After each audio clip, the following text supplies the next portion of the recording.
bem, nós vamos estudar hoje a carta aos Hebreus. Por gentileza, abra sua Bíblia. A carta aos Hebreus. Capítulo 1, versos de 1 a 4, nós vamos ler a princípio.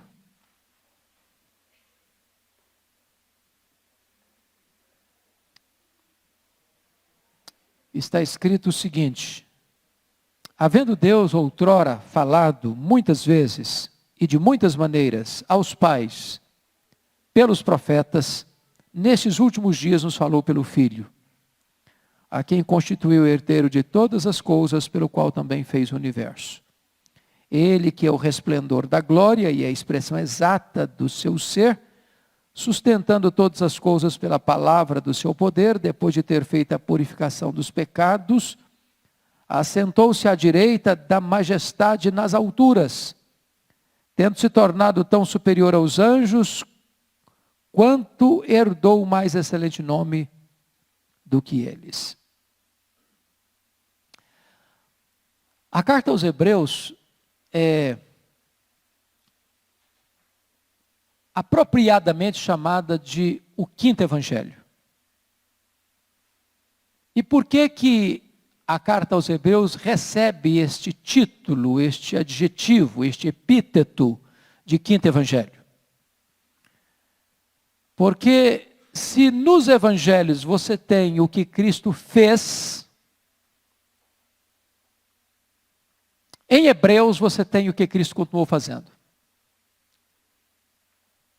Em Hebreus você tem o ministério de Cristo após a sua ascensão. Na carta aos Hebreus você encontra com clareza o ministério de Jesus como nosso grande sumo sacerdote à destra de Deus, como nosso intercessor. Então esta é uma peculiaridade desta epístola. Qual é o tema desta carta? O tema desta carta é a superioridade de Cristo. Por quê? Porque você vai notar que Hebreus é escrita para... A Bíblia não menciona quais são os destinatários, mas o nome parece até que sugere isso. Carta aos Hebreus. Dá-nos a impressão que esta carta foi escrita para crentes em Cristo, judeus de raça, mas crentes em Cristo, que em face da perseguição que estava existindo, e nós podemos ver essa perseguição, e vocês podem notar, olha comigo por gentileza, Hebreus 10, versículo 34, para você entender o contexto.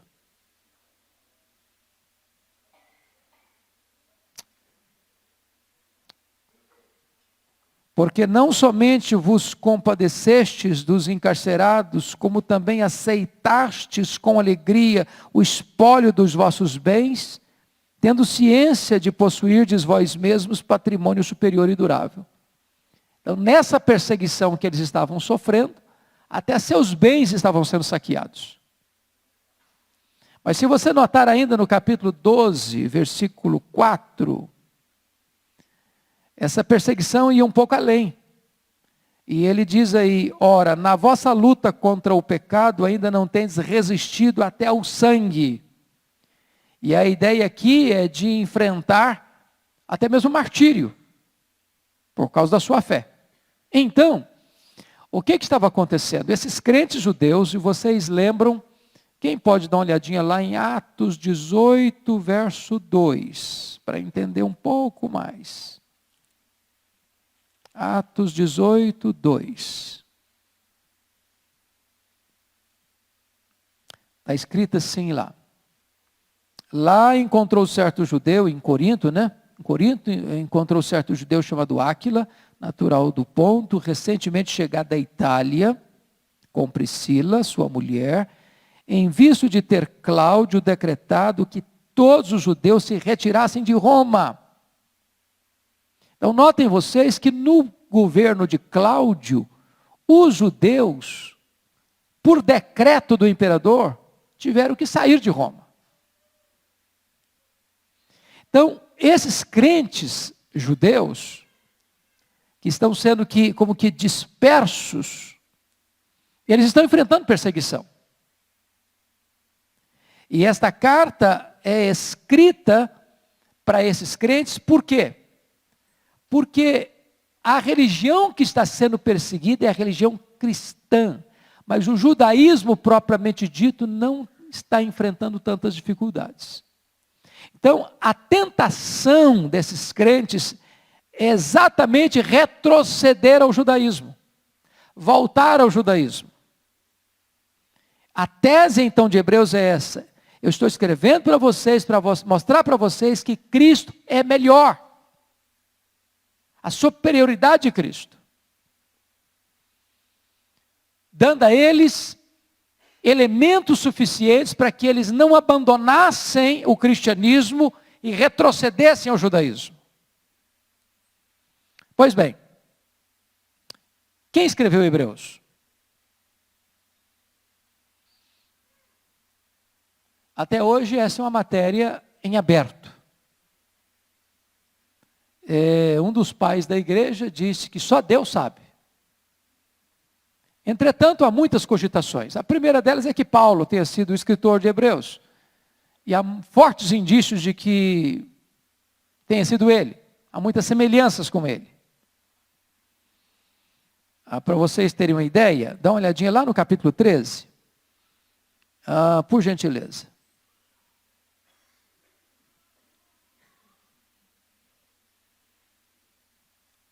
Dá a impressão ainda que este versículo 24, olha aí primeiro, 13 e 24, saudai todos os vossos guias, bem como todos os santos, os da Itália vos saúdam. Parece-nos que esta carta foi escrita de Roma. Os da Itália vos saúdam. Então, a impressão que se tem é que ele escreveu da Itália, escreveu de Roma. Mas olha o verso 23, rogo-vos ainda, irmãos, que suporteis a presente palavra de exortação, tanto mais quanto vos escrevi resumidamente. Versículo 22, né? 23, notifico-vos que o irmão Timóteo foi posto em liberdade. Com ele, caso venha, logo vos verei. Se você entender que Hebreus foi escrito por Paulo, passa a entender-se que quando Paulo, preso em Roma, pede a Timóteo para vir ter com ele depressa, e Timóteo estava em Éfeso, conforme 2 Coríntios 4, versículo 9, venha ter comigo depressa. E no capítulo 4, 21, de 2 Timóteo 4, 21, ele diz, venha antes do inverno, que Timóteo teria ido e ficado preso também. E que Timóteo teria saído da prisão. Aqui está comunicando que Timóteo estava preso e foi libertado da prisão. Então, esses ganchos podem levar à ideia de que seria Paulo quem escreveu Hebreus. Mas Lutero pensava que foi Apolo, outros achavam que foi Barnabé, outros até acreditam que foi Clemente de Roma. O ponto é que está aberto, não dá para fechar a questão quem escreveu a carta aos Hebreus. A data que foi escrita. Bom, nós podemos tirar uma conclusão segura. Por que podemos tirar uma conclusão segura? Porque Clemente de Roma, no ano 95, escreveu uma carta citando a carta aos Hebreus. Ora, se Clemente de Roma, em 95, cita a carta aos Hebreus, qual a conclusão que você chega? Que esta carta foi escrita antes desse período. Alguns escritores são unânimes em pensar, alguns escritores unânimes é fogo, né? Alguns escritores acreditam que a carta foi escrita antes do ano 70. Por quê antes do ano 70? Porque no ano 70 o que aconteceu? Quem lembra? Dispersando a comunidade judaica, mas o quê? O templo de Jerusalém foi destruído, a invasão de Tito Vespasiano. e os judeus dispersos. E há muitas menções à prática ritualística judaica no livro de Hebreus, para mostrar que Cristo é superior à religião judaica. E se esta carta tivesse sido escrita depois do ano 70, certamente o autor teria mencionado a destruição de Jerusalém, teria mencionado a destruição do templo, e não há qualquer menção disso. Que foi antes de 95, isso temos certeza. Que foi antes do ano 70, conjecturamos com bastante plausibilidade. A ideia, portanto, queridos irmãos, é que possivelmente esta carta foi escrita logo antes do ano 70, depois da soltura de Timóteo da sua prisão em Roma. Pois bem, vamos dar uma olhadinha então no esboço desta carta. Então, começando lá no capítulo 1, vamos abrir. Disse vocês que se você pudesse resumir toda a carta numa palavra só, a palavra seria melhor. Melhor. E se você pudesse resumir numa sentença só, Hebreus, você resumiria: Cristo é melhor. O cristianismo é melhor. E ele abre a epístola, primeiro, mostrando que a superioridade de Cristo sobre ou em relação aos profetas do Antigo Testamento. Se não, vejamos. Versículos 1 a 3. Eu começo dizendo: havendo Deus outrora falado muitas vezes, de muitas maneiras, aos pais, pelos profetas. Olha que beleza de texto, com tão ricas informações num único versículo. Quem fala? Deus. Quando fala? Outrora. Quantas vezes fala? Muitas vezes. A quem fala? Aos pais. Por quem fala? Pelos profetas. Agora você nota que esse Deus que falou muitas vezes, de muitas maneiras, aos pais, pelos profetas, agora fala de que maneira? Nesses últimos dias, nos falou o quê? Pelo Filho. E depois de fazer essa transição dos profetas para o Filho, que é Jesus, ele começa a descrever quem é esse Filho. E nenhum profeta, por mais excelente que tenha sido, consegue se enquadrar, se colocar dentro dessa moldura. Se não, vejamos, quem é o Filho? Quem é o Filho? Primeiro, herdeiro de todas as coisas. Segundo, Criador do universo, versículo 2. Terceiro, resplendor da glória e expressão exata do seu ser, ou seja, ele é a exegese de Deus. Quarto, sustentando todas as coisas pela palavra do seu poder, ou seja, ele não é apenas o Criador, ele é o mantenedor do universo. Quinto, depois de ter feito a purificação dos pecados, ou seja, ele é o Redentor. Sexto, assentou-se à direita da majestade nas alturas. Ele é o governador. Então você percebe que de cara ele já sai a 120 por hora. Dizendo o seguinte: Jesus é superior aos profetas. Porque ele é o criador do universo, porque ele é o herdeiro de todas as coisas, porque ele é o sustentador do universo, porque ele é o redentor da humanidade, porque ele é o governador do mundo, porque ele é o sustentador de todas as coisas. Nenhum profeta consegue ter essas características. Então ele é superior aos profetas do Velho Testamento.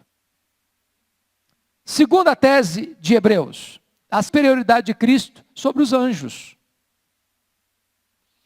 Todos os hebreus sabiam que os anjos tinham sido os agentes de Deus na entrega da lei. O ministério dos anjos em relação à lei. Mas agora, logo no verso 4, você pode ler o verso 4 comigo aí? Tendo se tornado tão superior aos anjos, quanto herdou o mais excelente nome? do que eles. Qual a superioridade de Jesus em relação aos anjos? Quem são os anjos? Quem pode me falar um pouquinho sobre os anjos? Quem são os anjos? Emissários de Deus. Que mais? Que mais? Hã? Desculpa, eu não ouvi. São ministros de Deus.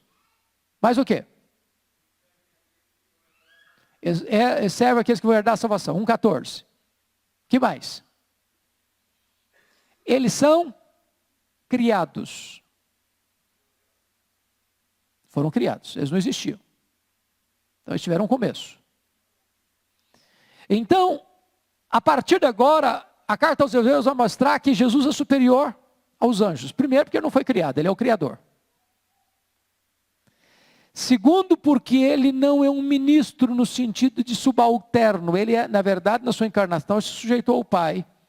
Mas ele é o Filho, coigual com o Pai. Terceiro, porque Jesus é quem operou a obra da redenção. Os anjos não podem fazer isso.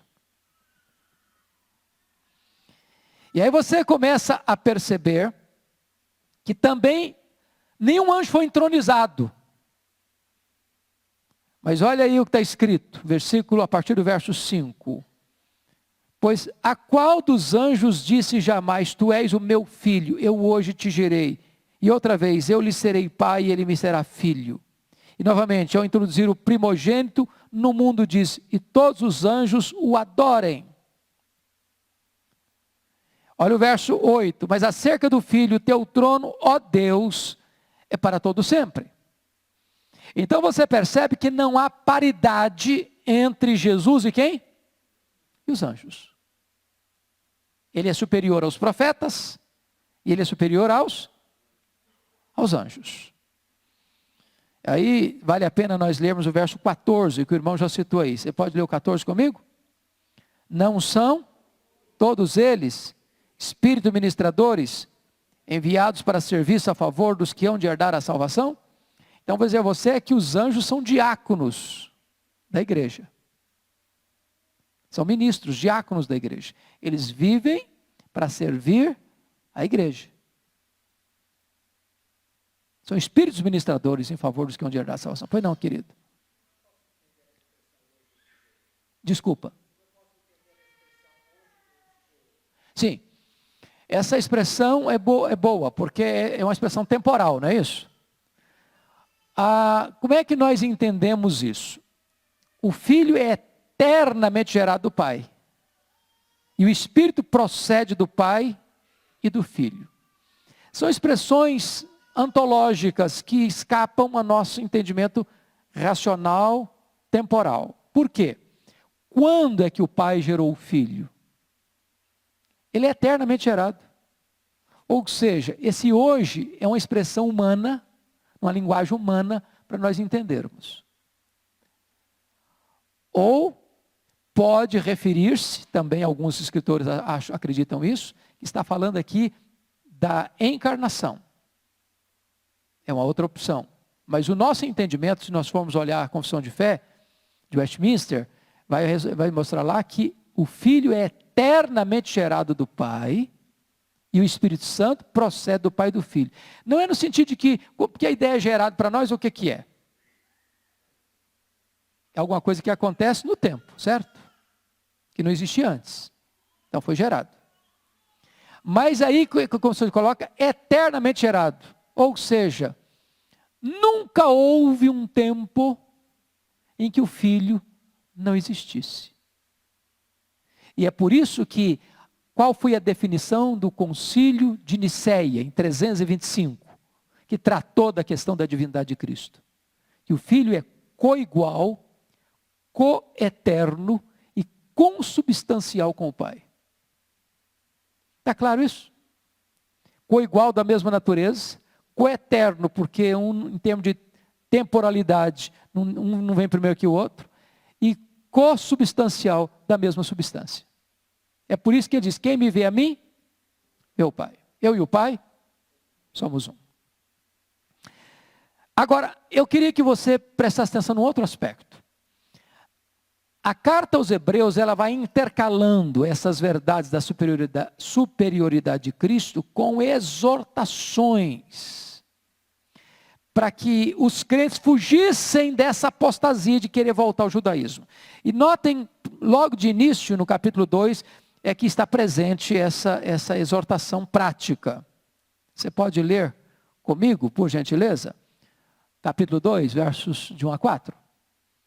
Por essa razão, importa que nos apeguemos com mais firmeza às verdades ouvidas, para que delas jamais nos desviemos.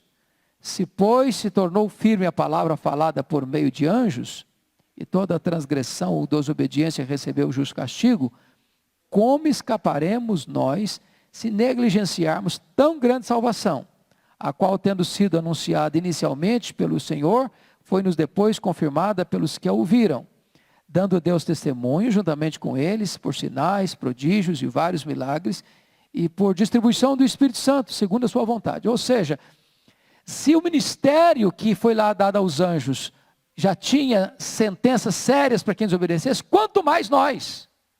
Como escaparemos nós? Ou seja, quanto maior a revelação, maior a responsabilidade. Pois bem, então vamos à terceira tese de Hebreus. A superioridade de Cristo em relação a Moisés. Essa é a tese do capítulo 3, verso 1 a 6. Quem foi Moisés para o povo de Israel? Estou fazendo uma pergunta, quem foi? O libertador, certo? Ele foi o libertador.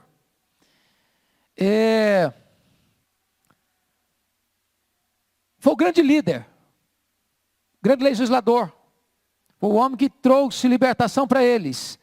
Agora, se Moisés era o grande líder do povo, Hebreus está dizendo que Jesus é superior a Moisés. Olha o capítulo 3, versículo 3. Vão juntos? Jesus, todavia, tem sido considerado digno de tanto maior glória do que Moisés, quanto maior honra do que a casa tem aquele que a estabeleceu. Versículo 5. E Moisés era fiel em toda a casa de Deus, como servo, para testemunho das coisas que haviam de ser anunciadas. 6. Cristo, porém, como filho em sua casa, a qual casa somos nós, se aguardamos firmes até o fim a ousadia e a exultação da esperança. Moisés era um servo, Jesus Cristo é o filho. Então essa é como se eu estivesse provando uma tese, e vai desmontando a ideia de que o judaísmo era superior ao cristianismo, e mostrando que o cristianismo é melhor que o judaísmo. E logo depois vem novamente a ideia da exortação para fugir da questão da apostasia. Olha aí, a partir do verso 7 até o versículo de número 19, ele vai tratar desse perigo de voltar e retroceder. Só vamos dar uma olhadinha, por gentileza, no versos 7 e 8. Assim, pois, como diz o Espírito Santo, hoje, se ouvires a sua voz, não endureçais o vosso coração, como na provocação, no dia da tentação, no deserto. Olha o versículo 12. Tende cuidado, irmãos, jamais aconteça haver em qualquer de vós perverso coração de incredulidade que vos afaste do Deus vivo.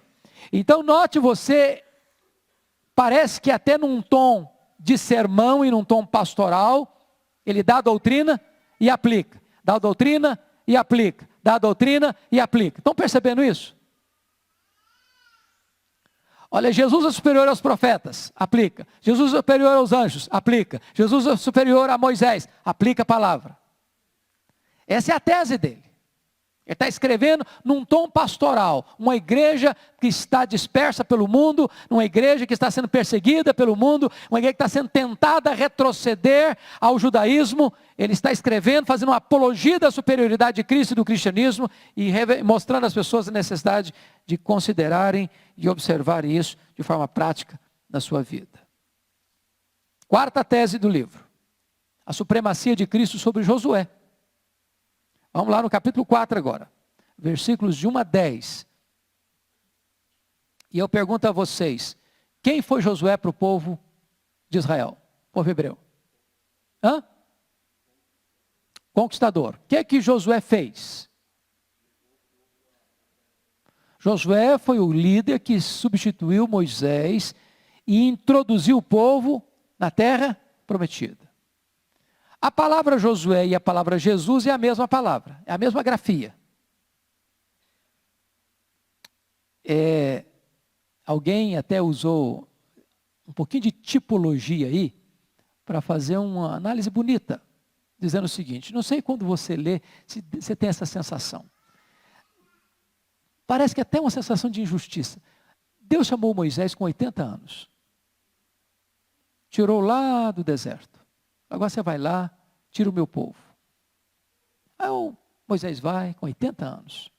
40 anos enfrentando o deserto, 40 anos suportando aquele povo complicado. Na hora de entrar na terra, agora você não vai entrar. Não é um negócio complicado? Faz. Na hora de pôr a mão na massa, você não pode. Agora é outro. Você não tem essa sensação quando você faz a leitura, não? Puxa vida, mas por que o cara não entrou, gente? Ele fez tudo logo agora, né? E aí a tipologia diz o seguinte, sabe por que ele não podia entrar? É porque Moisés é um representante da lei. Da lei. A lei não pode nos levar à terra prometida. Qual o papel da lei? Nos levar a Jesus. O ministério da lei é esse. É nos levar até Jesus. Eu não salvo, mas eu te apresento quem salva. Por que foi Josué? Isso é a tipologia, viu, gente? Eu não estou fazendo essa afirmação teológica aqui, não. Eu estou dizendo o que a tipologia entende porque não foi Moisés e sim Josué. Porque Josué tem o mesmo nome Jesus. Quem introduziu o povo na terra foi Josué. Quem nos introduz na Canaã celestial é Jesus. Mas qual é a superioridade de Jesus para Josué? Que terra Josué introduziu o povo? Canaã. Mas essa terra era permanente? Não. Que terra Jesus nos introduz? Na Canaã celestial, na bem-aventurança eterna. Então, a tese é que Jesus é superior a Josué. Você pode ler comigo versículos 1 a 3, 4, 1 a 3, vamos lá? Temamos, portanto, que sendo-nos deixada a promessa de entrar no descanso de Deus, suceda parecer que algum de vós tenha falhado. Porque também a nós foram anunciadas as boas novas, como se deu como eles. Mas a palavra que ouviram não lhes aproveitou, visto não ter sido acompanhada pela fé, como estava naqueles que a ouviram. Nós, porém, que cremos, entramos no descanso, conforme Deus nos tem dito. Assim jurei na minha ira, não entrarão no meu descanso. Agora vamos pular para o versículo 8. Ora, se Josué lhes houvesse dado descanso, não falaria posteriormente a respeito de outro dia. Portanto, resta um repouso para o povo de Deus. 10. Porque aquele que entrou no descanso de Deus, também ele mesmo descansou das suas obras, como Deus das suas. Então, note uma coisa aqui.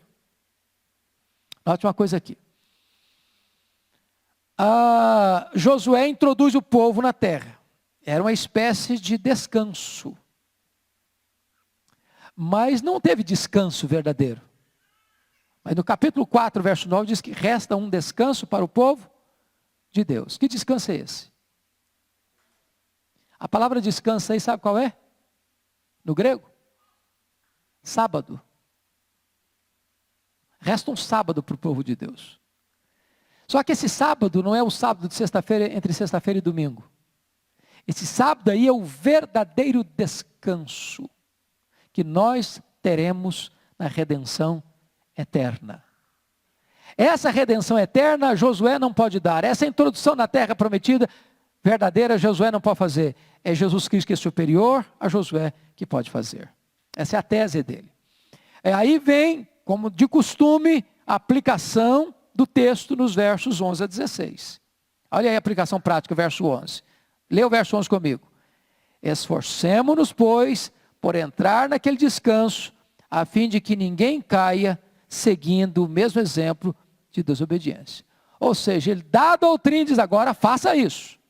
E dá o ensino e diz agora obedeça a isso. Vocês estão percebendo isso? Está claro para vocês? Ok? Quinta tese dele. Quinta tese do autor aos Hebreus. A superioridade de Cristo sobre Arão e os sacerdotes. Está no capítulo 5.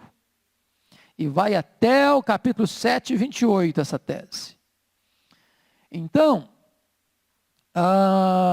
qual era o problema de Arão? Quem era Arão? Quem era Arão?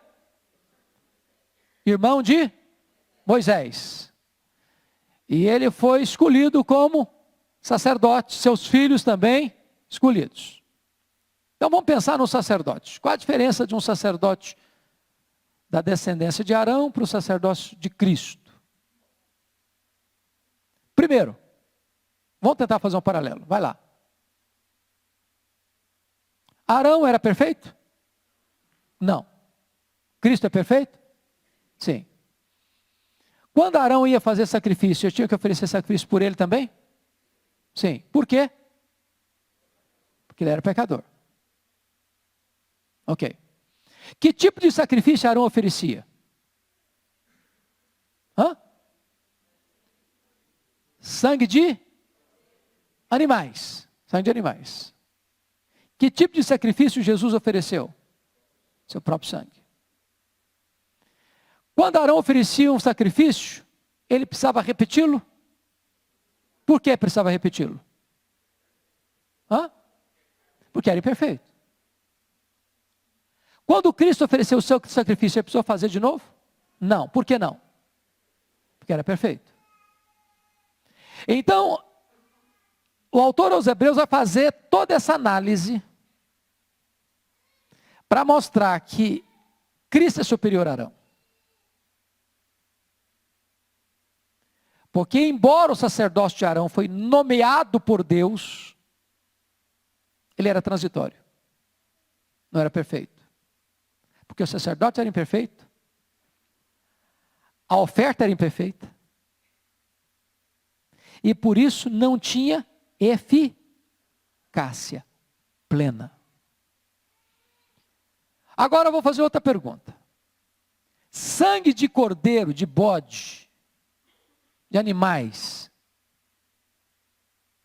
resolve o problema do pecado? Por que Deus mandou fazer então?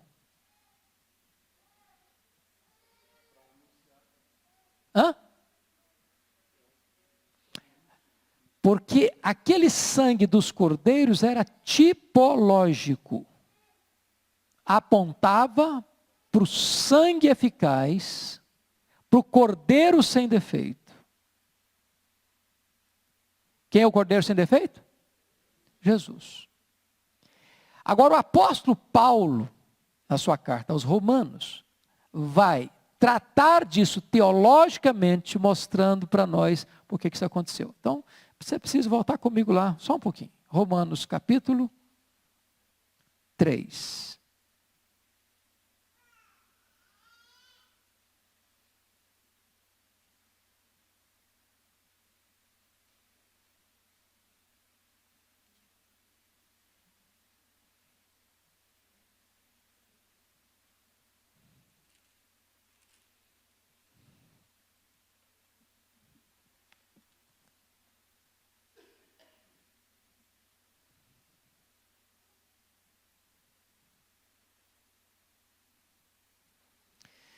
Vamos dar uma olhadinha, versículos 24 a 26.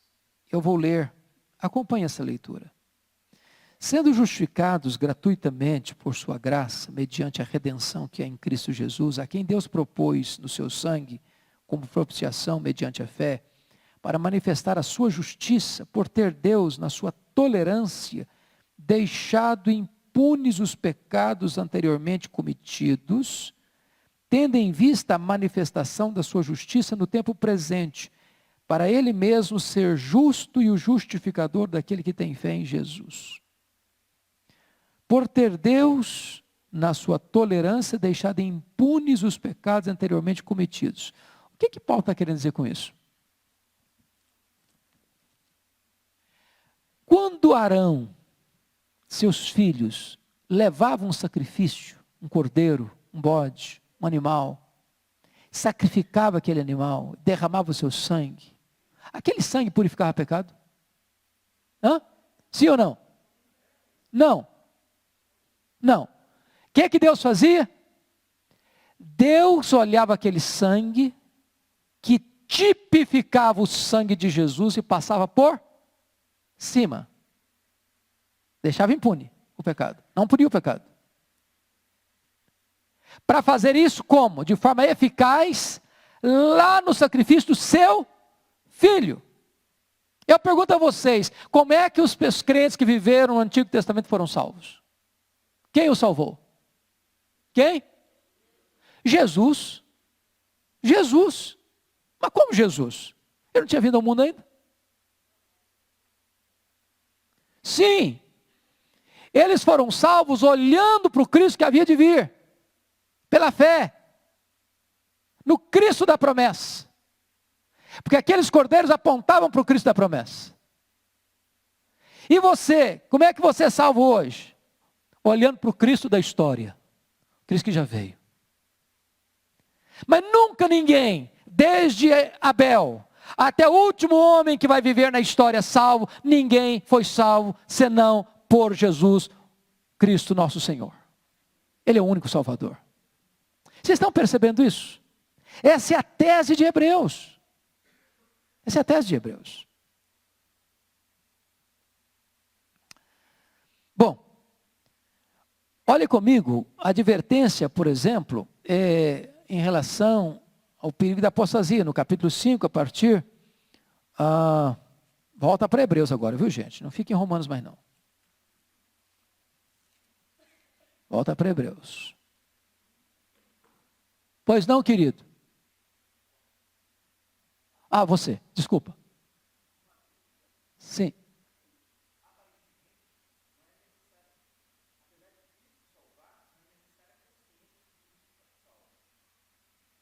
Desculpa, eu não entendi bem a sua pergunta. Repete. Sim.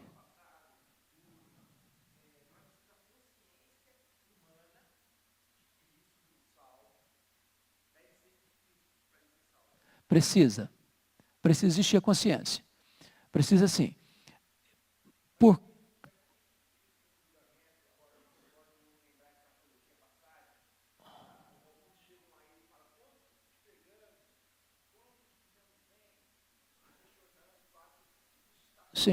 Sim, boa sua pergunta. Eu vou esclarecer. Eu acho que esse texto que você está mencionando, salvo melhor juízo, é Mateus 25, 31 a 46. É aquele texto que diz que estive com fome e deste de comer, estive com sede e me deste de beber, estive nu e me vestiste, estive doente e fostes ver-me, prisioneiro e me visitaste, forasteiro e me abrigaste. Mas quando te vimos assim, todas as vezes que fizeste a um desses pequeninos, a mim o fizeste. Primeiro, precisamos entender uma coisa importante aqui no texto. Um texto não necessariamente expressa toda a verdade, porque esse texto, se você notar, só trata de um tipo de pecado, pecado de omissão. Existem outros aspectos do julgamento que vão estar presentes, além dessa passagem específica. Que não vão ser julgados no dia final, diz a Bíblia, os livros serão abertos, seremos julgados segundo as nossas obras, seremos julgados segundo as nossas palavras, seremos julgados acerca dos nossos pensamentos e desejos. Esse texto específico trata dos pecados de omissão. Então o que Jesus está querendo dizer é o seguinte: quando eu ajudo alguém, à luz do que nós falamos hoje de manhã no culto da manhã, estenda a mão ao necessitado, socorro uma pessoa à minha porta, eu estou fazendo para o José, para o Antônio, para o Manuel, para a Maria, para a Joana, não importa o nome da pessoa. Jesus está dizendo, aquilo que você fez para o seu vizinho, para o seu próximo que estava necessitado, você fez para mim. Não é que eu fiz para o meu próximo para angariar o favor de Cristo. Eu fiz por compaixão ao meu próximo. Mas Jesus entende que quando eu faço alguma coisa para alguém, é como se eu estivesse fazendo para ele. Mas para a salvação é necessário que a pessoa tenha consciência, primeiro do seu pecado, segundo a necessidade que ele tem do Salvador. É preciso ter essa consciência sim. Ninguém é salvo inconscientemente por Cristo Jesus. É preciso saber quem ele é e por que ele está sendo salvo por ele. Não sei se ficou claro para você, meu irmão. Ok. Sim. Sim. Exato. Veja bem, eles não fazem isso mais hoje, sacrifício de animais. Primeiro porque com as dispersões, etc, etc, hoje tem muita dificuldade de identificar a linha sacerdotal. Quem são os filhos de Arão? Eles têm essa dificuldade. Entretanto, na linguagem de Paulo, lá em 2 Coríntios, capítulo 3, um véu está posto. E quem já foi a Israel, talvez a coisa que mais decepciona ou mais choca é perceber tanta religiosidade e ao mesmo tempo tanta cegueira. Você vai, por exemplo, no Muro das Lamentações e você vê de criança pessoas idosas batendo a cabeça no muro, lendo o Antigo Testamento, na visão deles, aguardando o Messias que há de vir, sem entender que o Messias já veio. Então, vem aí a verdade bíblica de que ninguém pode dizer Jesus é o Senhor senão pelo Espírito Santo.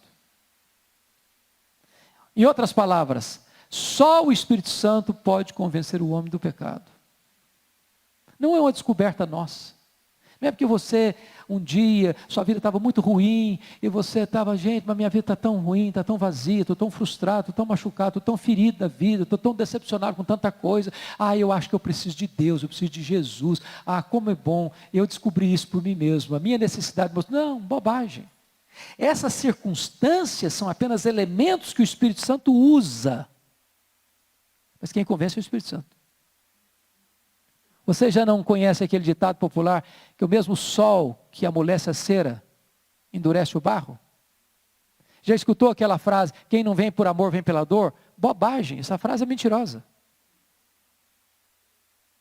A dor sem a graça endurece. Está escrito lá no livro de Apocalipse que diante dos flagelos que vieram das trombetas de Deus, a trombeta de Deus fala do juízo parcial de Deus, para trazer as pessoas ao arrependimento, sem a graça, as pessoas eram flageladas e mordiam na língua e blasfemavam contra Deus. Então, Deus usa o sofrimento, mas quem traz você para Deus não é o sofrimento, é o Espírito Santo. Se ele não trouxer, você não vem. Não vem. É só Ele que pode regenerar, dar um novo coração, uma nova disposição da nossa alma. Só Ele pode nos convencer de pecado. Então, o que na verdade está lá, querido, é que a venda está nos olhos ainda. E quando o Espírito Santo tirar essa venda, então eles vão ver. Pois não? Sim.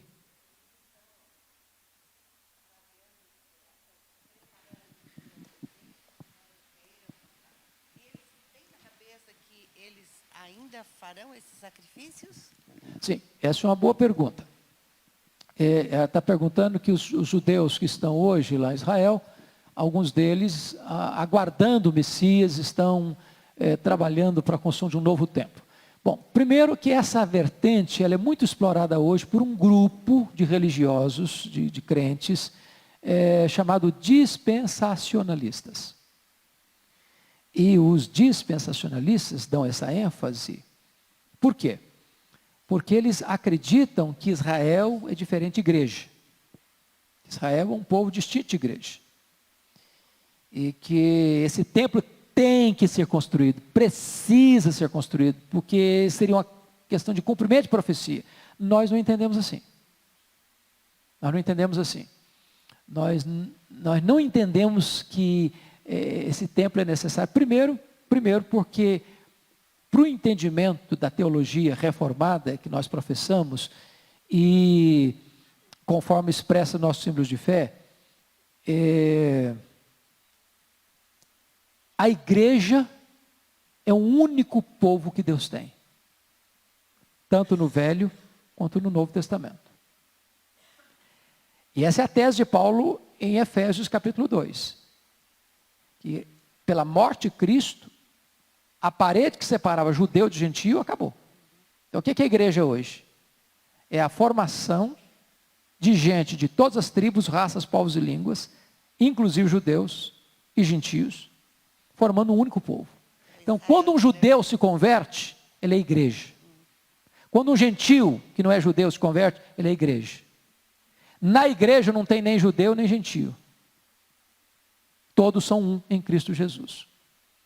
Então, mesmo que aqueles judeus que alimentam essa ideia, esse sonho, venham, politicamente sendo possível, construir um templo, isso não altera nada a teologia nossa, do entendimento de que a igreja é a formação deste povo, o único povo que é a família de Deus, o rebanho de Cristo,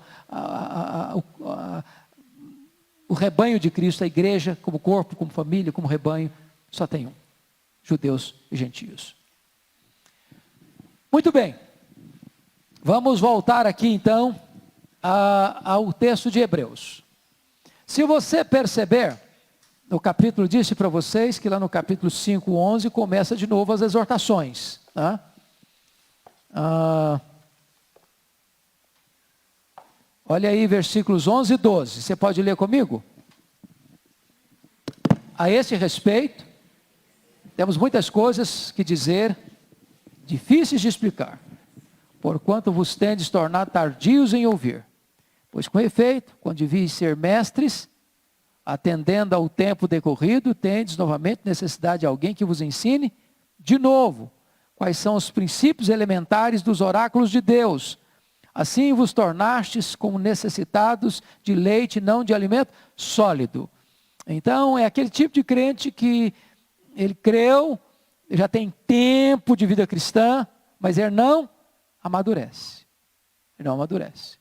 Esse era o problema lá daqueles irmãos. A partir do capítulo 6, ele vai tratar aí alguns problemas graves. Talvez o capítulo 6 seja um dos textos mais difíceis de interpretar, sobretudo os versos 4 a 6. Não há consenso dos estudiosos sobre o significado dessas palavras, porque alguns diriam, bom, aqui está ensinando claramente a perda da salvação. Então vamos olhar, dá uma olhadinha, eu não vou fugir dele não. Ele é complicado, mas tem que encarar, né? Se eu não conseguir explicar, o Zé Francisco me ajuda e explica para mim. Certo? Então vamos lá. Olha aí os versículos 4 a 6.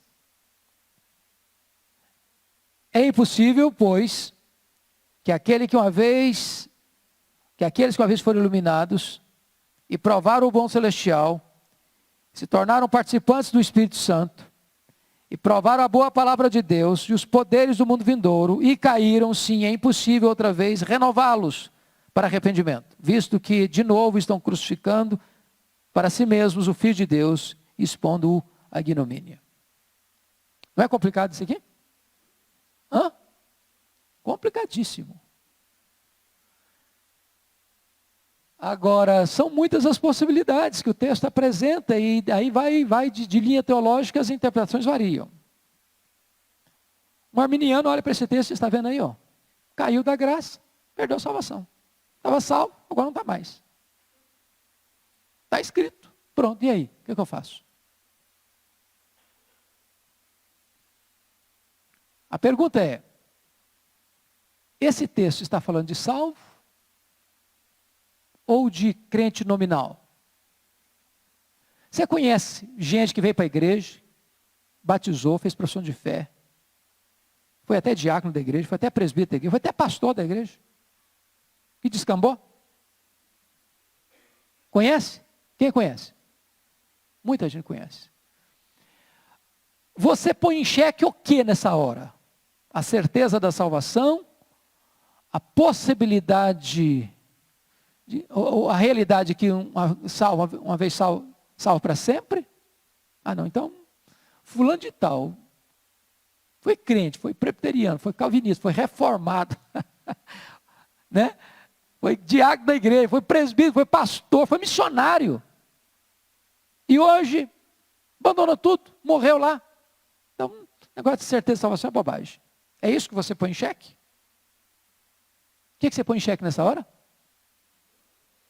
A verdadeira conversão dessa pessoa.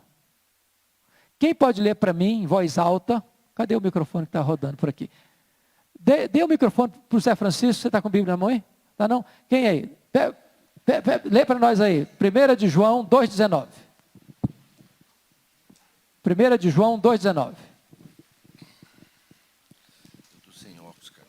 1 de João, você está sem óculos. Tá bom. 2,19. Pega 1 de João aqui.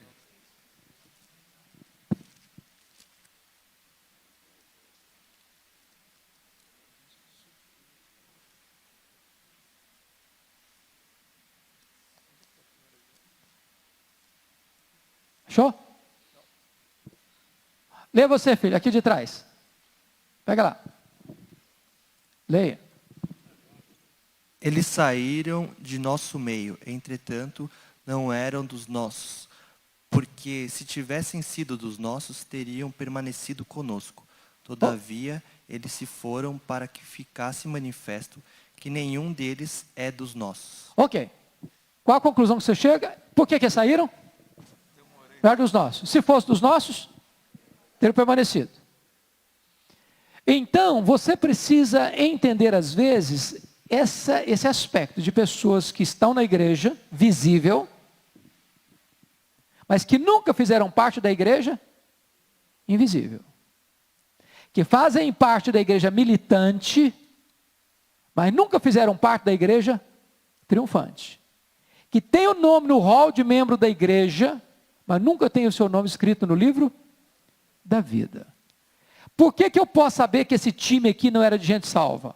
Olha a adversativa do verso 9. 6:9. Quanto a vós outros, todavia, ó amados, estamos persuadidos das coisas que são melhores e pertencentes à salvação, ainda que falamos dessa maneira. Toda vez que você lê na sua Bíblia, encontrar na sua Bíblia uma palavra adversativa, quais são os adversativos da língua portuguesa? Mas, entretanto, porém, todavia, entrementes, etc. Etc. não é, viu? Ai. Você pode perceber que ele está contrastando algo que disse agora com o que está dizendo aqui. Outra hora está dizendo agora, certo? Então ele estava falando de um time que não era salvo, mas está lá, recebendo todas as... Você não acha que um camarada que é pastor, por exemplo, que pregou o evangelho, que leu o evangelho, que ensinou o evangelho, e que fez tudo, que recebeu tudo, mas que não é convertido? Pensa no Judas Iscariotes. Ouviu, falou, pregou, talvez ganhou pessoa para Cristo, orou pelos enfermos, talvez viu gente sendo curada, talvez expulsou demônio dos outros. Não é isso que o texto diz lá em Mateus 7? Senhor, Senhor, porventura não profetizamos em teu nome? Não fizemos milagres em teu nome? Não expelimos demônios em teu nome? Fizeram mesmo. O resultado do trabalho deles aconteceu mesmo. Apartai-vos de mim, vós os que praticais a iniquidade, eu nunca vos conheci. Bom, se eu não conseguir esclarecer, depois vocês perguntam ao Zé Francisco, tá bom? Muito bem, vamos ao outro aspecto aqui. Apesar de que eu vou ter que ficar por aqui, porque o tempo já está quase acabando, e eu acho que eu vou ter que voltar em Hebreus no outro domingo, viu? Ok, quem não pega? Vamos dar portada das perguntas. E a gente fica aqui. Será que a gente pode interpretar que no versículo 4, aqui em Hebreus 6, foram iluminados, é diferente de ter a luz da vida?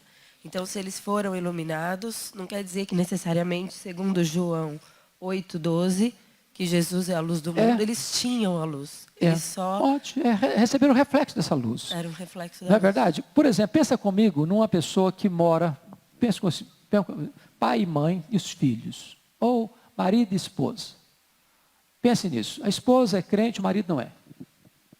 Esse marido que não é crente, ele recebe a luz ali todo dia, testemunho do evangelho, culto doméstico, leitura da Bíblia, oração, cântico de hinos, vai à igreja, escuta uma mensagem, lê a Bíblia.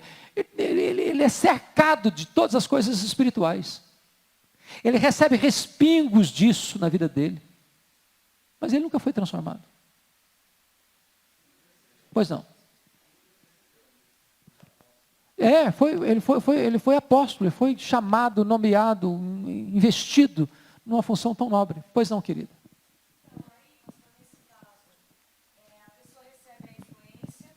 Uhum. Mas ela não se converte por quê? Porque ela prefere não se converter ou porque o Espírito Santo não está se manifestando? Esse é um ponto que você levanta da mais alta complexidade. Por quê? Porque entra aí um aspecto para nós misterioso e ao mesmo tempo de 100% de responsabilidade humana. Primeiro, porque a soberania de Deus na salvação é para nós um grande mistério. Por que Deus escolheu José e não o Antônio? Ou escolheu o Antônio e não José? Isso é da economia de Deus. Eu não sei. O que me admira é que ele me escolheu você. Segundo, é de total responsabilidade humana, porque a Bíblia diz assim: arrependei-vos e crede. Então tem um momento em que a responsabilidade é nossa. E tanto é nossa que nós seremos julgados pela nossa negligência. Por exemplo, dê uma olhadinha lá em Ezequiel, capítulo 33, salvo o melhor juízo. Ezequiel 33.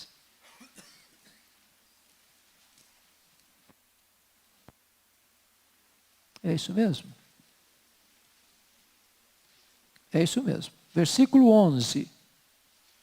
Eu vou ler, vocês acompanham. Dize-lhes: tão certo como eu vivo, diz o Senhor Deus, não tenho prazer na morte do perverso, mas em que o perverso se converta do seu caminho e viva. Convertei-vos de vossos maus caminhos. Pois por que haveríeis de morrer, ó casa de Israel?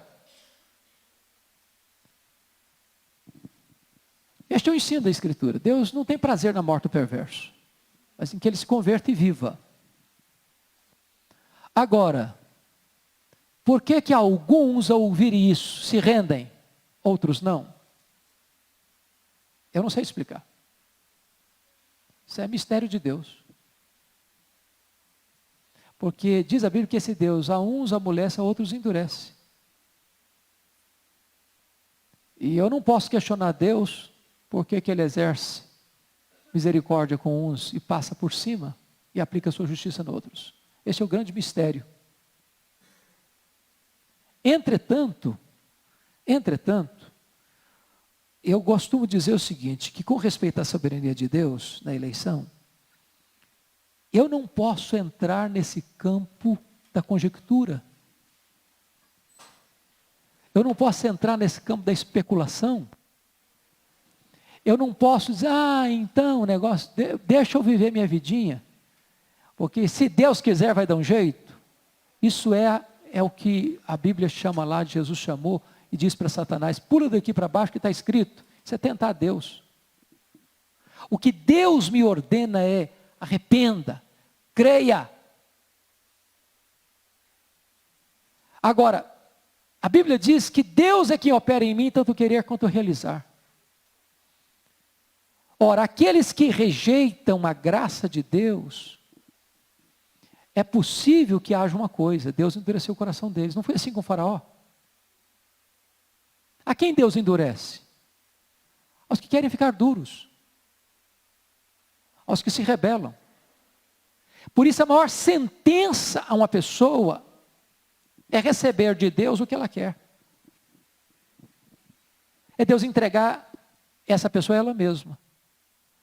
Não diz a Escritura, todo aquele que vem a mim de maneira nenhuma eu lançarei fora, Deus não rejeita um coração quebrantado?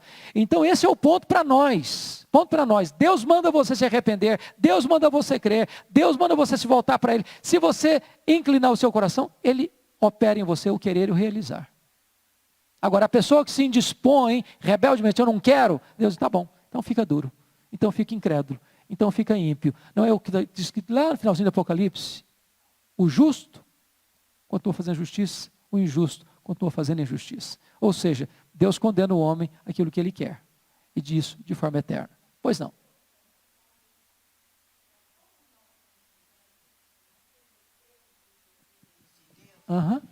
Nada nos impede de, como irmãos, orarem por essas pessoas. Claro, claro. Até porque, irmã, quem é que conhece quem são os escolhidos de Deus? Só Deus. O que Deus nos manda? Ide por todo mundo, pregai o evangelho a quantas pessoas? Deus não diz assim, ide por todo mundo e pregai o evangelho aos eleitos. Está escrito isso? Não. Quem conhece os eleitos? Deus. Eu não conheço. Exatamente, então, esse é o ponto maravilhoso. Você tem que pregar a todos. Aqueles que são de Jesus, as minhas ovelhas ouvem a minha voz, me seguem. Como eu não sei quem são, eu tenho que pregar a todos. E eu não posso me aproximar de alguém, não, você é eleito, não, você não é eleito. Só Deus sabe isso. Então, meu ministério é pregar a toda criatura, em todo mundo, fazer discípulo de todas as nações. Pois não, a última pergunta e nós vamos dar um intervalo. Só complementando aquela questão da consciência de Cristo, que é necessária para a salvação, tanto no passado quanto hoje. Perfeito. Relembrando aquele texto de Gênesis, logo depois da queda, Deus falou para a serpente, 3,15, porém inimizade entre ti e a mulher, entre a tua descendência e o seu descendente. Este te ferirá a cabeça e tu lhe ferirás o calcanhar. Então, desde a queda já estava prometido o Redentor. E o povo de Deus, que conhecia a Escritura, sabia disso. Então, a fé dele estava baseada nisso. Um fato histórico. Né?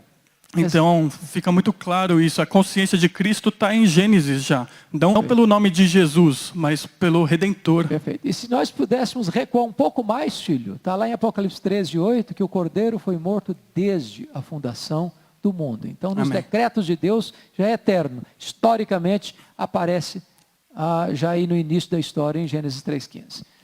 Muito bem, queridos. Deus abençoe.